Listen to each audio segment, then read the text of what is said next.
record this. Yeah, that means leave now if you don't want to be recorded.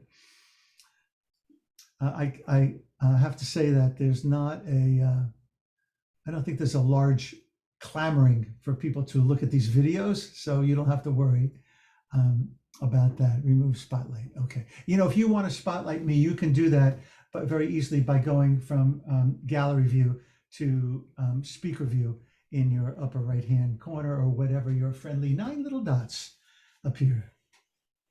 So let's turn together to the forward. Now, I hope you read the forward, because there's some things in here that I just want to spotlight, pun intended. On the first page, on page 7, and I have to admit, I don't know who Marcia Ford is. Does anybody know who Marcia Ford is? But she says in the paragraph before, the next to last paragraph, the sacred art of loving kindness has accomplished what no other book has. It has encouraged me and convinced me that the person I want to be is a person I can indeed become. So if that's not the ikar, the essence, Deborah's waiting to get in. If that is not the essence of the high holidays, and for the Elul practice, right? To be working on who we want to be, and sharing with you, for those of you who were with us this past Shabbat, and the prompts going into the breakthrough rooms, something extraordinary happened for me today in our meditation, where several people shared that those prompts had stayed with them into the week, and were, hold on a second, it's Deborah making you co-host again, and they were asking the questions of, how do others see me, how do I see myself, and how does God see me? And those are essential questions of Elul through the end of Sukkot, really.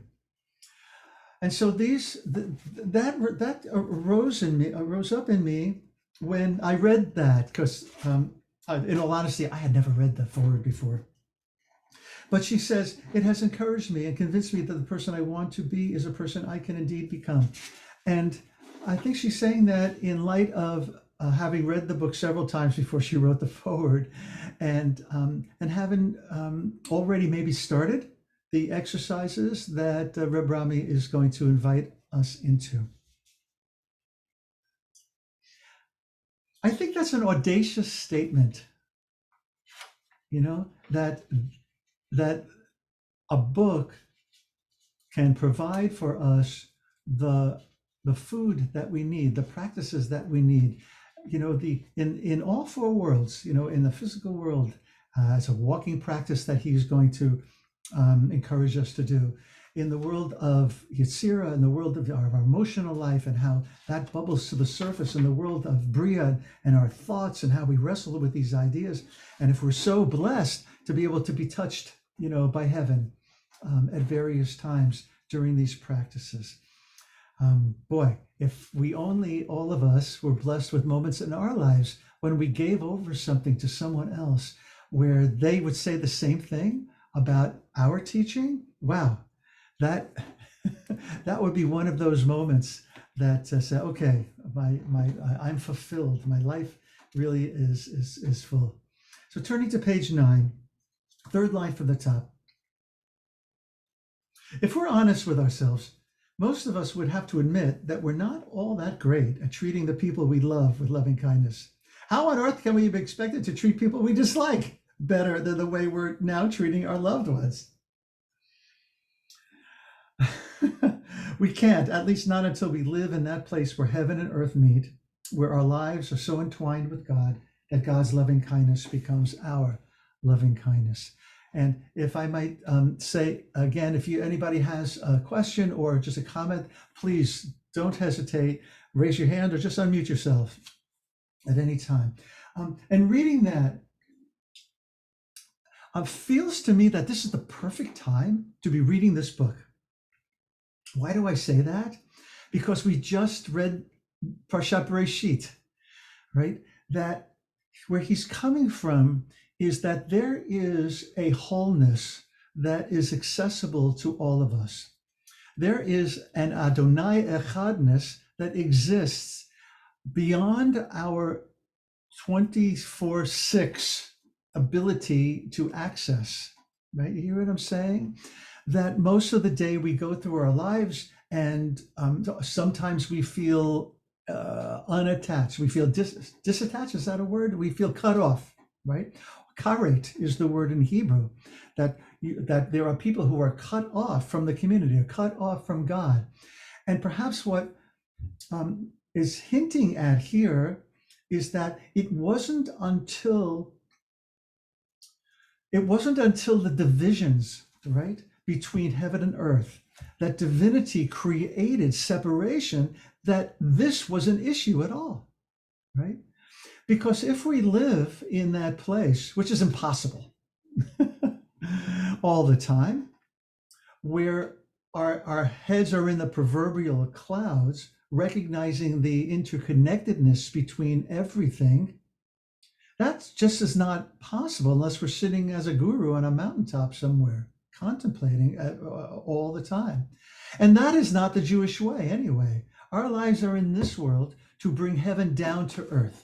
And I think that's what he's saying here. Until we live in that place where heaven and earth meet, in other words, we find ways to draw the Shefa, the flow of divine goodness, into our lives and then disseminate it out to those we love. So I don't know about you, but I can only assume that that you as well as I have issues with loving those that we love, right? We could say, that I don't like what you did. I don't love what you did, but I love you. But that itself becomes, problematic at times. Here is where v'ahavta riyacha kamocha comes in. Love the neighbor as yourself.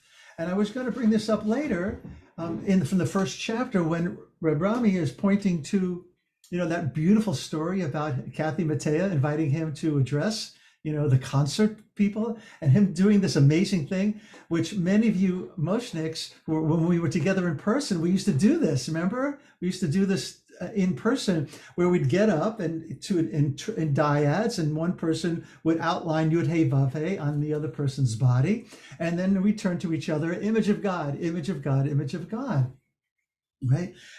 As such a beautiful thing, and so there's a method behind his intuiting within these lines of Adonai El Rachum B'Chanun, etc., that there's something essential here that to unpack, and that it all leads to loving kindness. In the same way, you'll notice that Shema, right? We say Shema Yisrael Adonai Eloheinu Adonai Echad. God is one God. But notice what comes before it and what comes after it. Someone answer that question. One word. What comes before every time we say Shema, and what comes after it? Mary Rita. Love. Love, love, love, da, da, da. You're right. Ahavat Olam, or Ahava Rabbah, at night and the morning. And then afterwards, V'ahavta et Adonai Elohecha.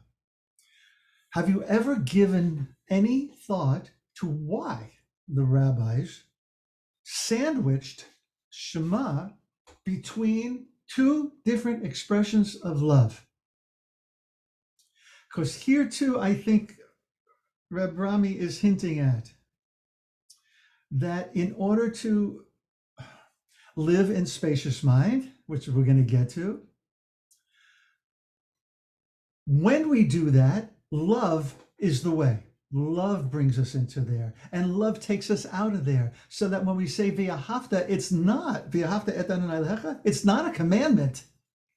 It's not a tzivui, right? It's not something that we're declaring you need to do. It's if you live in that place of non-duality, then The ahafta flows naturally from that. So that's the same point that I think is the treatise of this entire book, that love flows in and out from the very core of reality, from the very core of the ground of being, the very core of whatever word or phrase you want to use for divinity. Let's stop there for a moment. Any questions, comments, reflections?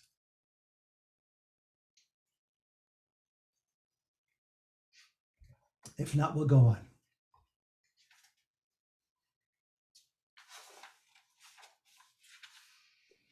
Well, it's quick question, quick comment. Yeah.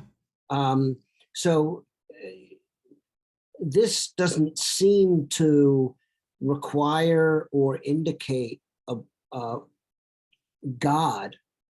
It's how we act, how we treat people, and connection with unity.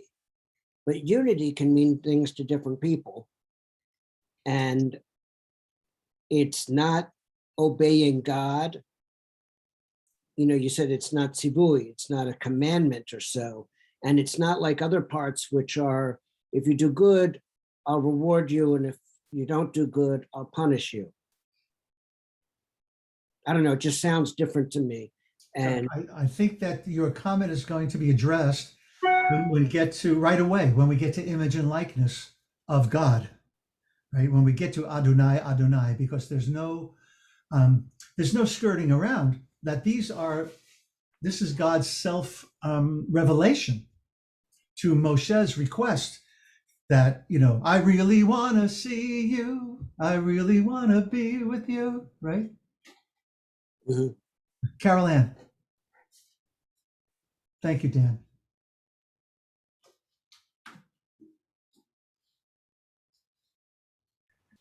I'd like to address Dan's comment, because as you were sharing Marsha Ford's forward, I was thinking how audacious it is for her to point out, because if we can practice love, how can we practice loving kindness without allowing God to transform us?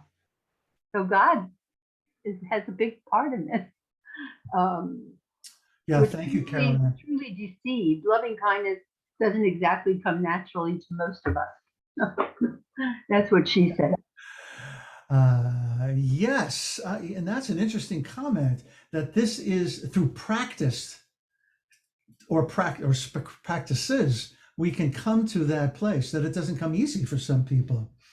And Dan, I would ask you or to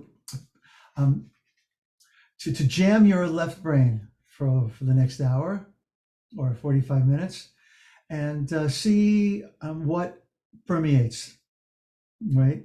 I'm not one to, I don't know if you know the Lab Shul in New York. Their motto is God optional, right? And we talk a lot about God at Moshe, but there's no requirement to believe. What I encourage us all to do is to sense, to experience. And if you want to call it something else, fine. But our tradition that we're wrestling with, we have names for God. And God has names for God's self, including all of these words, all of these midot, really characteristics that we're going to be entering into in a moment. So now looking ahead to page 11, we're now still in Roman numeral 11, 5 lines from the bottom. Rabbi Rami, now this is him talking in his introduction. That's going to highlight practices from a variety of religious traditions that aid me in my struggle to make the world a bit more kind for my having been born into it. First of all, what a beautiful thing to say. And second of all, I have shared this before, but probably not with you all. Rabbi Rami is a master teacher and a master rabbi, and he had a pulpit for many, many years. When he felt that okay, I've been there, done that. And he felt that, in Reb Zalman of blessed memories, his words, he needed to expand his deployment. He went to Reb Zalman and said, what's next? And Reb Zalman encouraged Reb Rami it's time to do deep ecumenical work.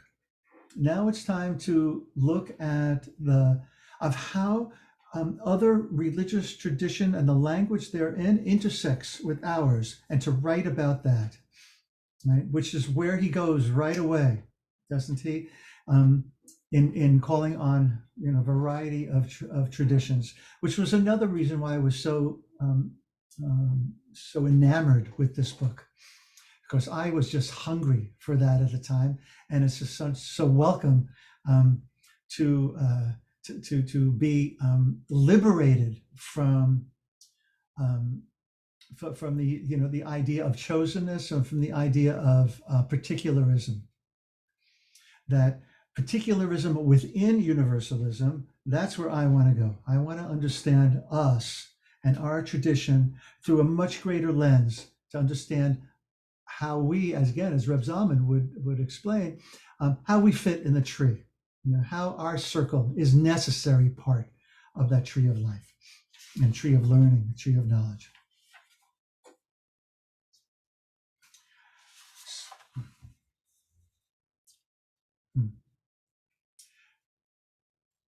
This book is really a book about liberation in that way, liberating us from our small-mindedness, which we all own up to, into a much larger picture and embrace of what it's all about, Alfie. So looking at the bottom of page 12, we're still in Roman numerals.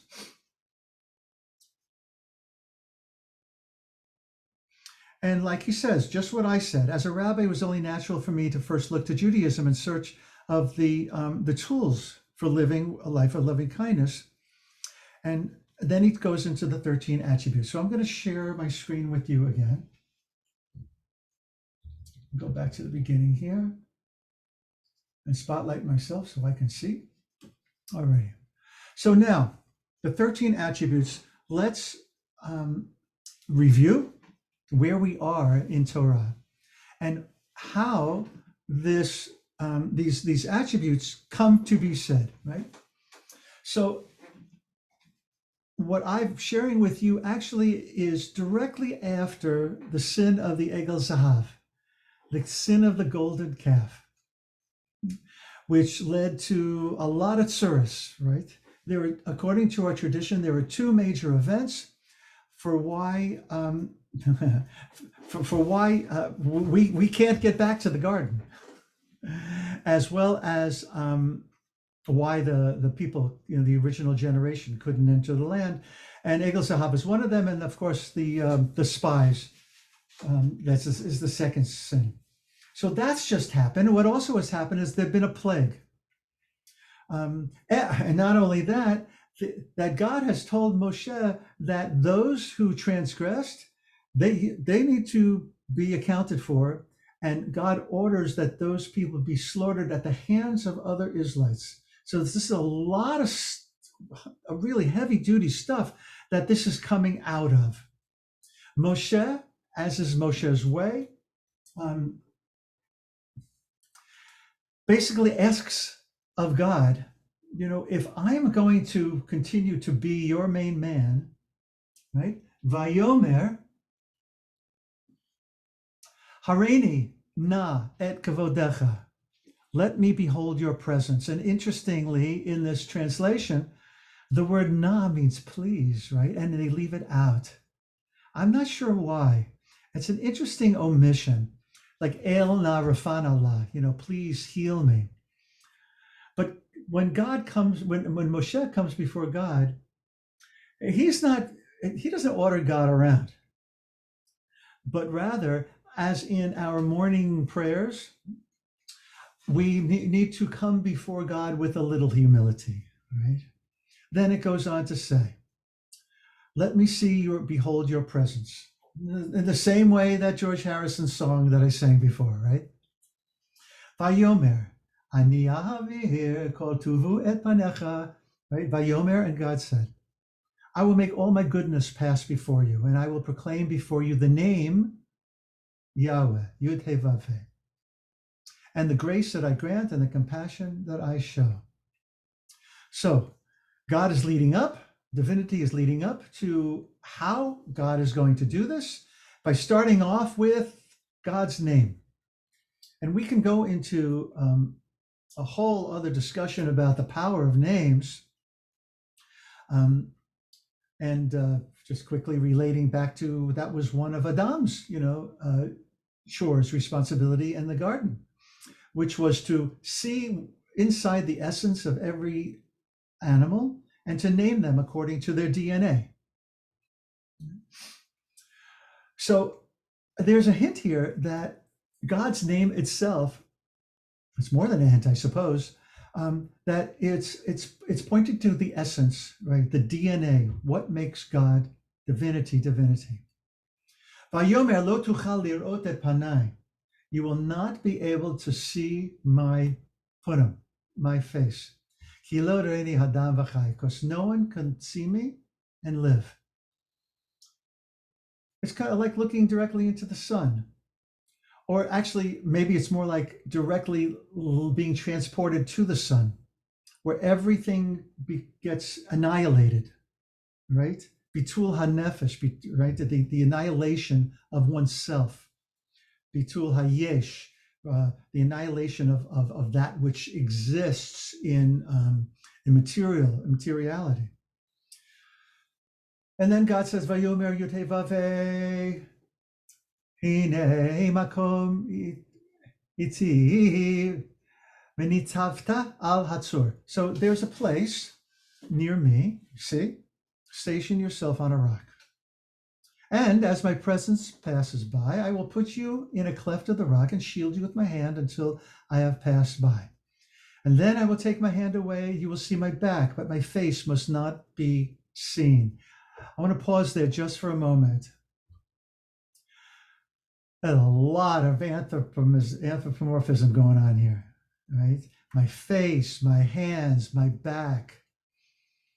This is a leap that we have to take. Why? Because words are all we have. Well, I correct myself. We have silence. Where's that quote? I have a quote on my...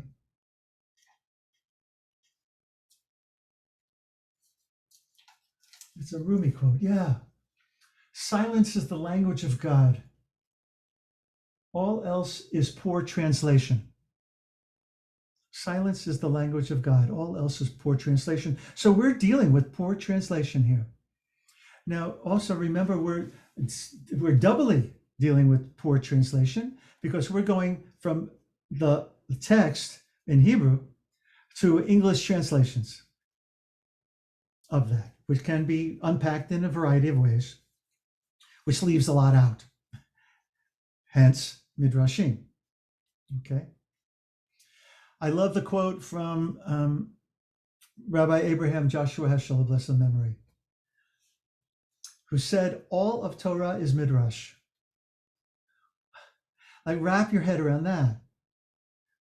Talk about audacious things to say. All of Torah is Midrash. I think this is what he's pointing to, that the minute we begin to talk, we can never get to the essence of anything through talking. Maybe if we're so blessed on occasion, we can you're brushed by the wings of eternity in that way. I mean, and you know me, singing gets me there quicker than words, and silence, contemplation gets me there it's more palpably. But in any case, I didn't want to bring that up. Okay, back to our Moshe.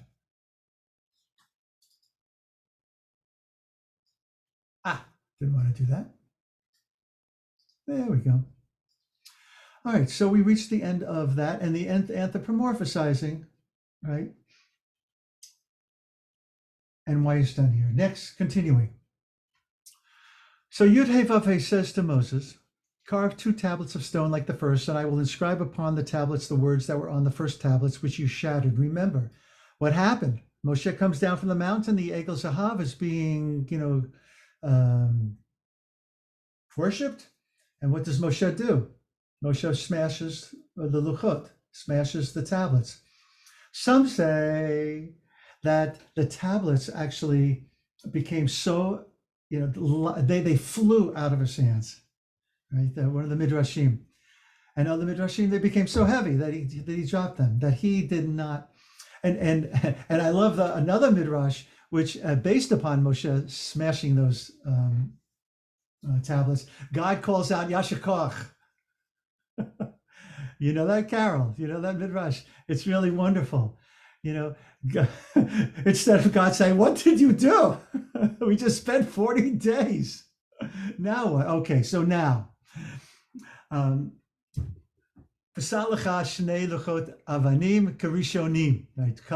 go carve 2 tablets of stone like the first, and we're gonna make a copy, which you shattered like they were the first ones. Be ready by morning, and in the morning come up to Har Sinai and present yourself there to me on top of the mountain. No one else can come up with you. No one else shall be seen anywhere on the mountain. Neither shall the flocks and herds graze at the foot of this mountain. By the way, best name for a theater company ever. At the foot of the mountain. They I don't know if they exist anymore. They were based out of Minneapolis. So Moses carved 2 tablets of stone like the first. Early in the morning, he went up on Mount Sinai. There's another thing you should pay attention, the things that happen, Vayashkem Baboker. This is why we do Brit Milah, the first thing in the morning, if possible. This is also echoing language that Abraham gets up early in the morning and saddles the donkey and takes Isaac with him. This is why we rush to do mitzvot as soon as possible, right? And he went up on Sinai as God had commanded him, take the 2 stone tablets with him. Yud-Heh-Vav-Heh comes down in a cloud, stood with him, and proclaims Yud-Heh-Vav-Heh. Proclaims Yud-Heh-Vav-Heh. All right, here we go. Yud-Heh-Vav-Heh passed before him, meaning Moshe, and proclaimed, Adonai, Adonai, El Rachum V'Chanun, El Achapayim V'Rav Chesed V'Yemet. Adonai, Adonai, Yud-Heh-Vav-Heh, God, compassionate, gracious, slow to anger, abounding in kindness and faithfulness, and then continuing, extending kindness to the 1,000th generation, forgiving iniquity, transgression, and sin. And then very interestingly, in the translation on Sefaria, the word Venakeh is not translated. Venakeh basically means acquitting or cleansing.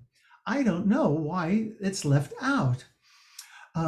But then continuing with very problematic end of the sentence, which we do not chant, because I suppose we don't want to be reminded, yet he, and I left this gendered, does not remit all punishment, but visits the iniquity of parents upon children and children's children upon the 3rd and 4th generation.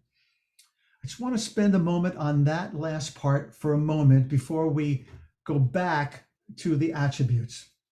Right? Adonai, Adonai, El Rachum V'Chanun. This is a difficult part of the text. Basically saying that God does not forgive, right? That God does forgive, Venakeh, but then lo ninakeh. God forgives, but does not forgive or remit or acquit all punishment, but visits the iniquity of parents upon children and children's children. If that's not karma, I don't know what is. You hear what I'm saying? If that is not, what's the word I'm looking for? Inherited trauma, I don't know what is. That we do pay the price of our parents and grandparents and great-great-grandparents. It's in our DNA. And so this idea of, a God of mercy, God of love, That's God of Chesed, and on the other side of it is going to be Gevurah. That there are some things that are not going to be acquitted, excused right away until a real full tikkun is done, so that a cleansing across generations happens. And God knows that we have a lot to cleanse, including the beaches in California. So I want to break down, as you're noticing, we may not get to page 18 this evening, but that's okay, because it's so delicious. We want to enjoy this meal as fully as possible. So now what I did was I listed the 13 attributes as they appear in Tanakh, in Sefer Shemot that we just read. That's a word, I just saw a word incorrectly spelled. As compared to the list of the Shlosh Esrei Amidot, the 13 attributes, as Rabbi Rami lists them on page 12 in the Roman numeral. Okay, so I'm comparing his understanding of them and how he's going to deal with them with the traditional translation. Okay, so the first two words, of course, are God's name, Adonai, Adonai. So that's going to be translated as Adonai, Adonai, or Lord, Lord, or however it's done. But Reb Rami is going to unpack it as realizing the divinity of self. And the second one, the repetition. Remember, there's nothing extraneous language in Torah. Realizing the divinity of other. So self versus other. And as we'll get to hopefully tonight, small mind versus spacious mind. Moachin de katnut, moachin de gadlut. Then, so Adonai, Adonai, El, which is translated as God. And he sees that as cultivating creativity. And we're going to be recovering this, of course, when we get to these different chapters. Rachum, compassionate. And he says engendering compassion. A wonderful thing to remember is that a woman's womb is a rechem, right? So it's the same shoresh, the same root of rachum, compassion, and rechem, because that's the womb, the seed of compassion is where we spend the first 9 months. Chanun, grace, or gracious, or as he says, finding grace. Grace is sometimes understood as a freebie, that the divinity just does because God loves us, right? We get it, just because we're alive. Erech apayim, slow to anger. I love the way he says acting with equanimity, and we'll be getting to that.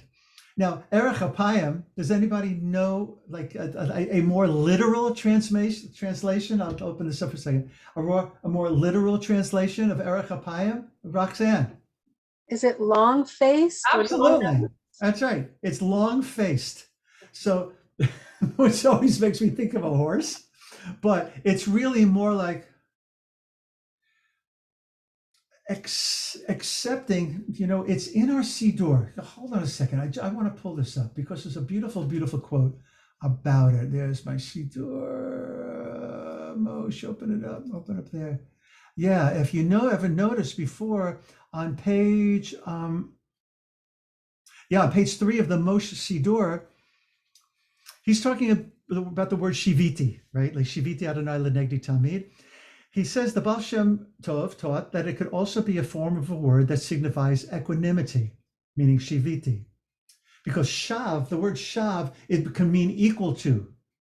He suggested a deeper meaning of the verse, that when we have equanimity, the eternal is present in our consciousness. And he explained that equanimity is achieved when we receive criticism with the same energy with which we receive applause. I mean, isn't that fantastic?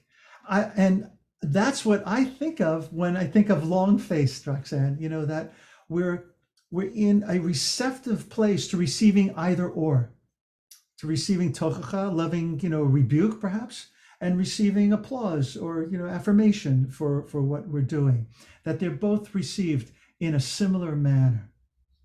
Okay, back to our regularly scheduled program. Where is it, Parsha? Whee!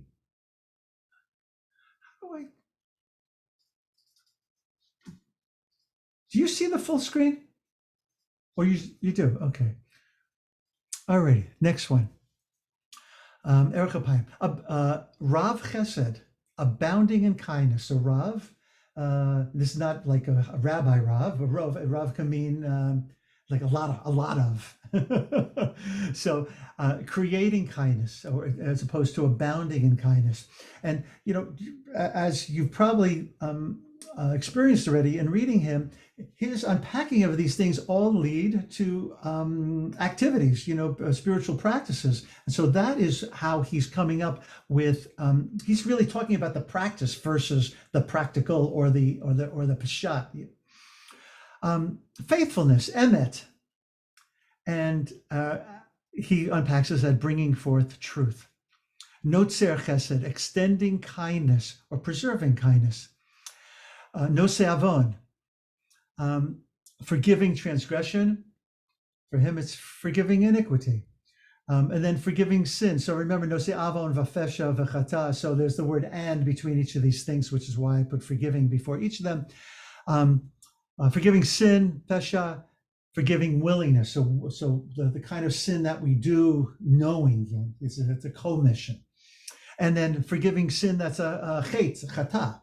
And that's forgiving error or sin of omission, something that we weren't aware of at the time. And then last but not least,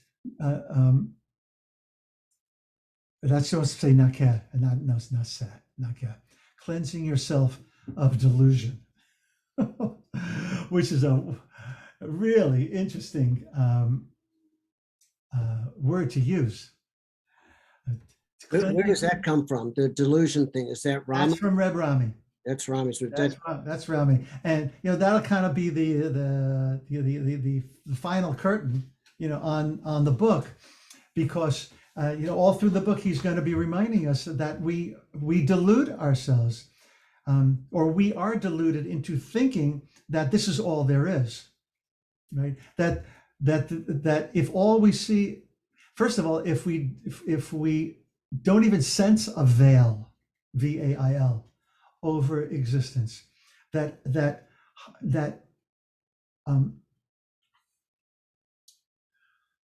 God knowingly places there because we can't live fully in the light, or we would be consumed, because no one can see my face and live, right?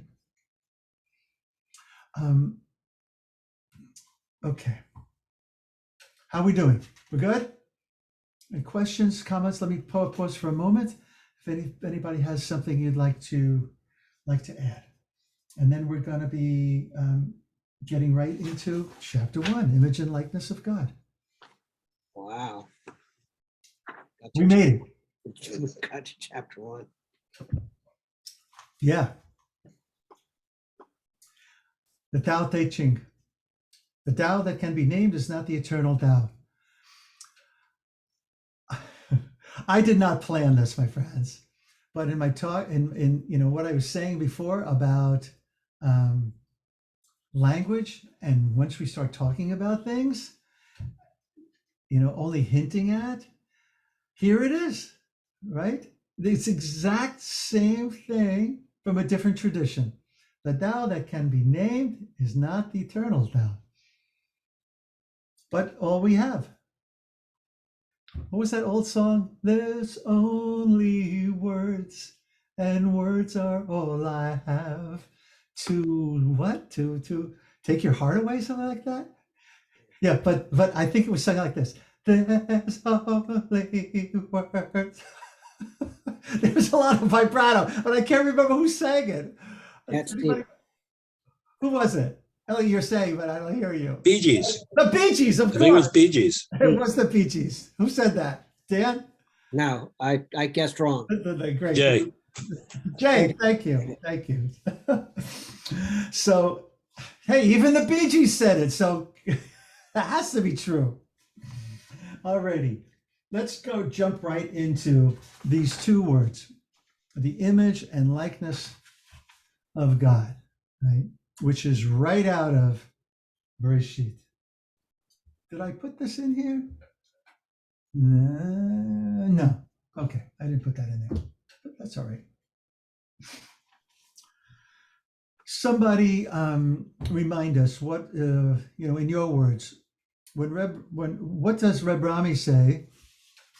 The image of God. Now this comes, remember, after his wonderful story about the concert and leading all the concert goers, and Kathy Mattea giving him this big hug at the end. Would any of you like to take a crack at what he understands?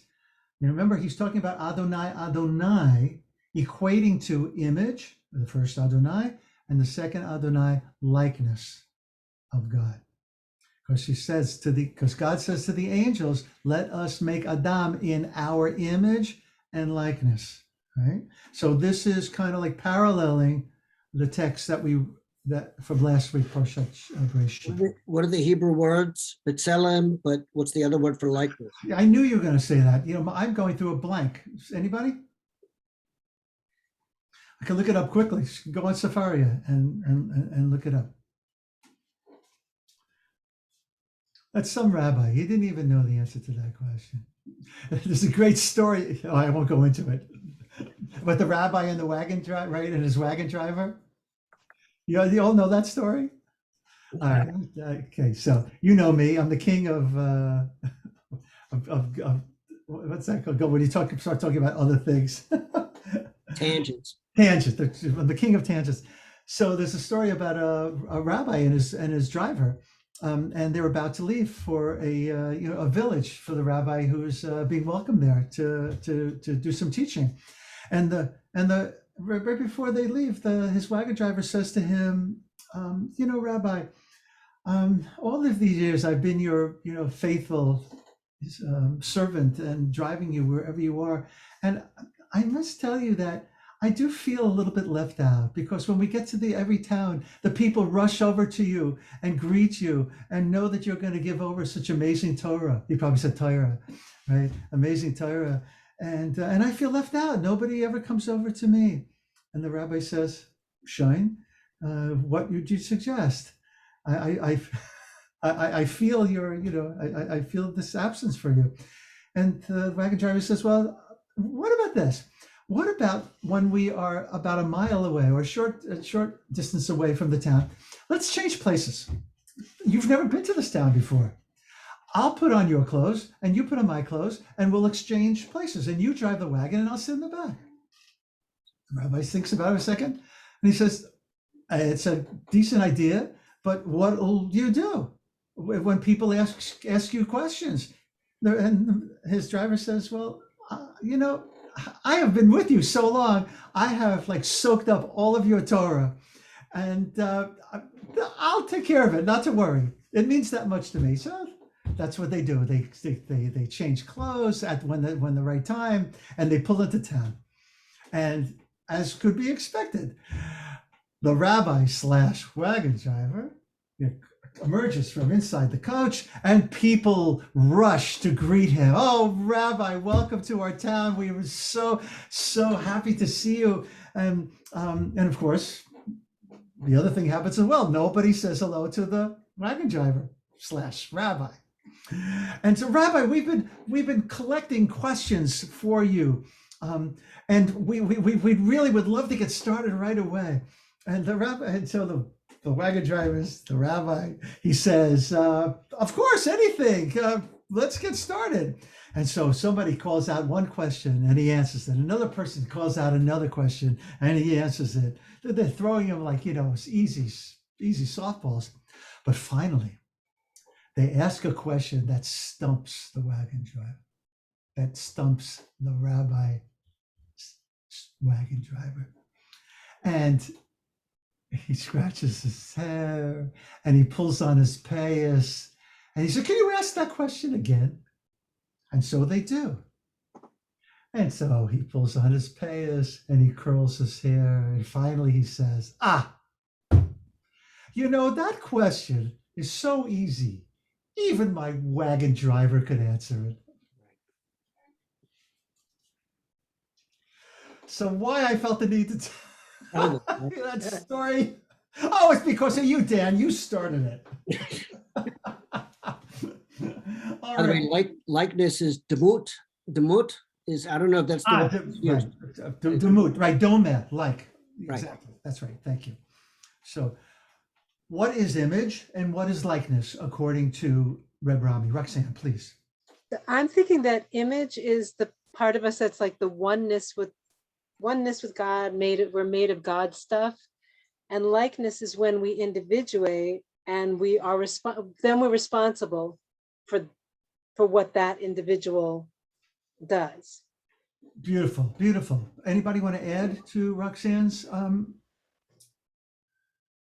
unpacking of that? Go ahead, Mary Rita. Well, since the book is about loving kindness, I think we are made in God's image. We are Yud Hey Vav Hey. Okay, so what and the likeness is when we act in a godly way, which is with loving kindness. Or all of those other aspects. Or those other attributes. Right. So absolutely, Roxanne, Mary Rita, between the two of you, I think we hit this on the proverbial head. Mark, I think there's one other aspect that Rami Shapiro brings up, which is, I mean, you can summarize it as understanding that everything is God. That the image of God, we're made in the image of God, but it's important also to understand that everything is God. So let me take that one step further. Thank you, Judy.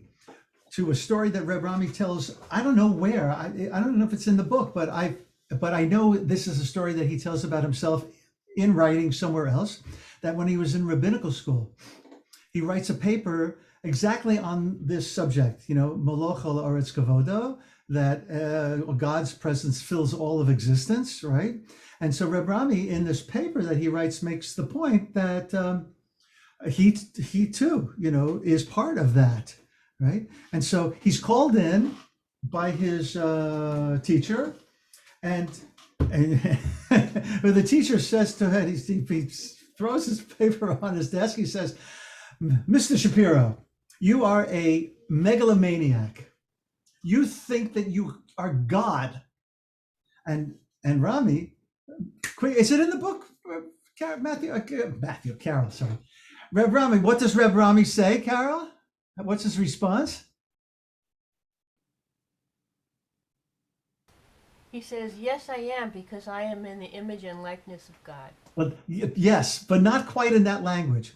He says, no, you're mistaken, because a megalomaniac is someone who thinks they're God. I know that I'm God. Right? So put all of these things together, Roxanne and Judy, and Mary Rita, what you offered. Linda. I wrote 2 words. Under image of God, I wrote body, and under likeness of God, I wrote heart. Lovely, lovely. So body, again, we need to be careful of words and what we mean by that, but that's going to appear, in a couple of pages where he goes over in, the Yud Hey Vav Hey stacked on each other, and that we look like, that as head, shoulders, Knees and toes, head, shoulders, knees and toes. That's exactly what what it brought up, Dad. I actually student taught in kindergarten, and so I sang that a lot. So that image is the way that God's name is inscribed in us, and likeness is, it's like, to borrow from the old Nike commercials, be like, not be like Mike, but be like God, act like God. That God be manifest, divinity be manifest through us in the way that we relate to ourselves and to each other, right? Okay. I love what he says, that this is in relationship to image of God. Just as a wave is the ocean extended in time and space, so each of one of us is God extended in time and space. In time and space. Each of us is God extended in time and space. It reminds me of that beautiful story about the wave. I'm sure many of you are familiar with that, how the wave You know, the little wave is just petrified because coming closer and closer to the shore and hearing the waves break up on shore. The wave thinks it's going to die and it will be obliterated. But of course, there's a voice comes to him and says, "Don't worry, little wave, because look what happens. After we hit the shore, we recede back into the ocean, that you're part of something much greater than just you." That would have been a nice story for him to tell, but instead I'm telling you the story. That story is a story that's included in my blog for Reb's, dedicated to Reb Zalman in the Year of Stories, if you want to find that. So likeness is the potential, right? Is we as God in potential. We as God in potential. Also on page 3. I mentioned that before. So we did this exercise many times of drawing God's name, Yud Hey Vav Hey, on each other at Moshe. Elliot, I'm sure you might have been there one of the times that we did that as well. So he goes on to say, we have a choice. We have a choice whether to live in the likeness of God or not. That's where free will comes in. That's where free will comes in. And on page 5 also, you know in your heart, this is right in the middle of the page. You know in your heart. You know in a way that theology can never touch, meaning we can talk ourselves blue in the face, or we can read until the cows come home. But you know in your heart that you are one with God, the source and substance of all life, and thus one with all living things. And knowing who you are makes loving kindness possible. So this is the book is based upon that, knowing who we are, and that divinity is the source. You know, we spend our lives swimming upstream to return, like we're all, salmon, right? And God is also, divinity is the substance of all life. By the way, Matthew Fox, the theologian, I once studied with him. Are you familiar with Matthew Fox? So he wrote a beautiful, he's written many beautiful books, and I once took a workshop with him long before my dreams, my rabbinical dreams. And he said something really fascinating, I thought, which really touched me. He says, we need a different name for God. You know, in Hebrew, God is not God's name. Yud Hey Vav Hey is the name, Hashem, and God has many names. But he said, in English, I think we really need a different name for God. God is just too God. It's like something like Gotti, diminutive that we can approach. Oh, Gotti. That we approach someone we love and someone we're intimate with, and it's to have an more intimate name than God. And then he goes on to say in the next last paragraph, behold, you are, quoting now from Abraham Abulafia, a medieval Kabbalist. What page are you on? I'm still on page 5. Oh, okay. My next to last paragraph, behold, you are God and God is you. Huh, okay. What Beatles song am I thinking of? Somebody? I'm the walrus. Yeah, I am you and you are me and we are all together. Right, cuckoo. That's right. 2 for 2. And you are God and God is you, for you are so intimately adhering to God that you cannot by any means be separate from God, for you are God. See now that even I am God. He is I and I am he. And if he had brought this before Rabbi Rami's teacher at JTS, he too would have probably undergone the same level of giving a little, zets, in words for that. So the Abulafia quote leads us, and on the next page, before we get to the Jesus quote, which is basically the same thing that Jesus is saying, believe me that I am in the Father and the Father is in me. Now he goes into these two perspectives that I have touched upon. I usually I think every time I teach, I talk about moachin de katnut and moachin de gadlut, right? So your moach is this. This is your brain. Moach is brain. Moachin, these are terms from the Zohar, right? Moachin de gadlut, you can hear the word gadol in there, right? So big brain, right? But it's really not brain. It's more like consciousness, right? Than brain, right? It's kind of like, you know, that Da Vinci. It's not a painting, I don't think. It's like more of it's in black and white, where there's big circles around the human being, and he's stretched out like this. That's what I think of all the time when I think of spacious mind, moachin de gadlut. That in all directions we are capable of extending ourselves, and then even beyond, in the same way that the Midrash says that, you know, that Adam could see from the beginning to the end of eternity, right? Which means he could see from on a clear day, you know, forever and evermore. So moachin de gadlut, as in contrast to moachin de katnut, which he calls narrow mind. So katnut, consciousness, katan, it's like small, right? So small-mindedness, which are going to be equated with ego, right? And living and seeing out of that place. And let's keep in mind the ego is very, very important, you know. And as the Yetzer Hara, the evil, quote, inclination, is very important in living our lives. But narrow mind, second paragraph, page 6. Narrow mind imagines itself as separate from the world.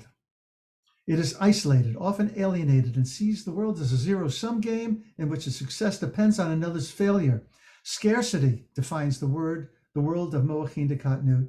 Fear is its primary emotion, and anger its most common expression. Moachin de katnut, narrow mind. I think sometimes of the yeshiva bochas in Brooklyn or in Jerusalem. I'm sure you've been there. If you've been there, you would have noticed the boys, the young men, going like this when you know, a girl or young woman is you know, walking on the other side of the street, in order to narrow his field of vision. Right? I always found that interesting. Deborah. I just wanted to say about that Da Vinci picture that you talked about. I always think about that as the energy fields around us. And so it makes sense, because the further out you go, the further higher or lower that you go, then the closer you are to the energy of God. So, Here's a question for you. okay. When you say closer to the energy of God, are you Well, actually, it's everywhere. Sorry. Well, Okay, but it's the bigger energy then. right. Not in a horizontal Yeah. format, but more in a fractal, fractals, that we're part of, that within everything is everything. Yeah. So it gets bigger, because that's not a two-dimensional picture. Like, the energy fields are totally surrounding us, and they're everywhere. So yeah, absolutely. For sure. So spacious mind, though, so now we're in the middle of the page, in contrast to narrow mind, moachin de gadlut, as in both Judaism and Buddhism, sees the self as part of the whole. And then he quotes Jesus, I am in the Father and the Father is in me. I was wondering whether that was an editing why to put the Jesus quote in after pointing to Buddhism, not quite sure. But as such, spacious mind engages life from a place of interdependence and compassion. Interdependence, Adonai Echad, right? Abundance is the hallmark of the world, as moachin de gadlut perceives it, versus what? Versus a lack of, right? Not abundance, but the lack of having things, and clutching to have more. A fear. Scarcity. What's that? Scarcity. Scarcity. Thank you, Dan. As we cultivate the 13 attributes of loving kindness, we continually shift from narrow mind to spacious mind. Spacious mind does not negate narrow mind, but embraces and includes it in a larger vision. Get that? Right? It embraces it in a larger vision. So it is inside of this, out of which we look at and expand our field of vision. Right? In this way, your sense of self is freed from fear and anger, talking before about liberation, and you are empowered to engage the world with your own unique expression of loving kindness. And then he goes on here to quote Jesus, which is where we're going to leave this right now until next week. We didn't get anywhere close to page 18, but that's fine, because I do want to leave a couple of minutes for decompression. What did you get? What did you learn? What do you need? There was something. Okay. I do want to mention something before I get to that, which is, there it is. He just said, okay, so I'm going to take back what I said. Maybe we'll go a few minutes late. He just said that we're going to shift from narrow mind to spacious mind, right? As we cultivate the 13 attributes, we continually shift from narrow mind to spacious mind. This, what arose in me is this term ratzov v'shov. It's used in Ishayahu. Isaiah says this. When he refers to ratzov v'shov, he has a vision of the angels, and they're running to and fro. They're running away from their source, from divinity, and then they're returning. They're running and they're returning. And so let's read a little bit about these two terms, and then I'll tell you why I have Tara Brock on here. Run and return. Ratzo is a state of longing to cleave to God, the passionate desire of the soul to transcend its material existence, to run forward and cleave to its source. Okay, that's non-duality. Shov is the shov, now there's return, is the soul's sober determination to return and fulfill its mission in the body. Right? So, there's a song, I could put Coltrane Body and Soul on here, probably would make a lot of sense. That we are living in both places simultaneously, body and soul. And the soul's desire to return is resolves to live within the context of material reality based on the awareness that this is God's ultimate intent, right? Which is why God did all that separation business in Sefer Bereshit in the Parsha last week, right? If not, God wouldn't have us. And believe me, God needs us as much as we need God. Spiritually, Ratzov v'shov is the oscillation. I love that image of the soul between you up to God, as it were, seeking to unite with its creator in the ecstasy of unio mystica, dvekis, and returning to the body, settling down to do its job of elevating and rectifying this physical world. That's our job. We're called creators. We're the Ezer Kenegdo. We're the fitting helper to divinity, right? So when he speaks of shifting back and forth between narrow mind to spacious mind, this is what came up for me, right? And also one more thing I'll add, the next time you read Psalm 145, that's Ashrei, note it's written in an acrostic. Notice how every line shifts, right? Between talking to God and talking about God. I think that is the psalmist's attempt to do just this, to ratzov v'shov, right? That sometimes we're running back to, and sometimes we feel a little more distant, out of necessity to do our job of elevating and rectifying the physical world. So now, this morning, and then I re-listened to it, Tara Brock's latest podcast is entitled Facing Fear in a Traumatized World. And if you've never listened to her, the way that I listen to her, she's an insight meditation teacher. She's kind of one of the gurus of that world. Happens to be Jewish, but she's a Jubu, and she found her way into a different spiritual tradition. When I listen to Tara teach, I'm constantly translating in my mind of what she is talking about through a Jewish spiritual tradition, Jewish sacred text tradition, vocabulary, right? And I encourage you to do the same. And especially the first half of this particular podcast is talking exactly about narrow mind versus spacious mind, and how, and giving us some tools to face the fear and break through, giving us the tools of how to live in more spaciousness, which of course, the rabbis are doing that all the time. We just don't know about it. We're not aware of that because our teachers didn't share that with us, of how useful this all could be. So, coming in for a landing here, and we'll end again by singing the Shlosh Esrei Midot. Any final comments? Something you learned that you feel was useful tonight? Dan, please.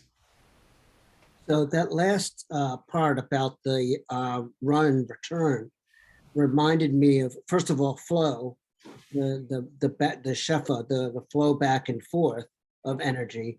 But it also reminded me of a toddler who runs back and connects with the mother, and then feels safe enough to go out and face the world.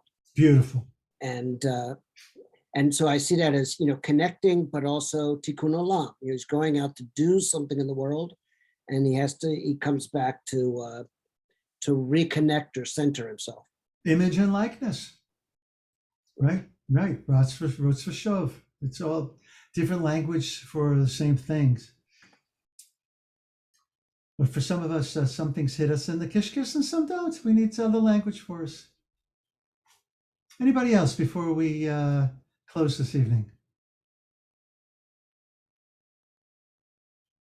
Okay. So again, thank you so much, everyone. I am blessed to have you all in my life. And this has been recorded, and I will remember to end the recording after we sing one more time. How about we sing the traditional?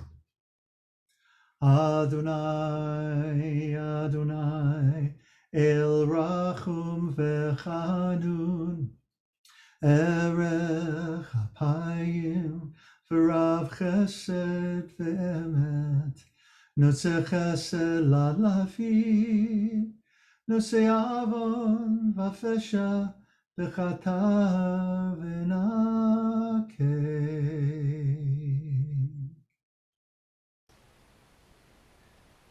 Wishing you all a blessed continuation to your week, and hopefully I'll see many of you this Shabbat. Carol, something that you'd like to say? Yeah. Hold on, before you say it,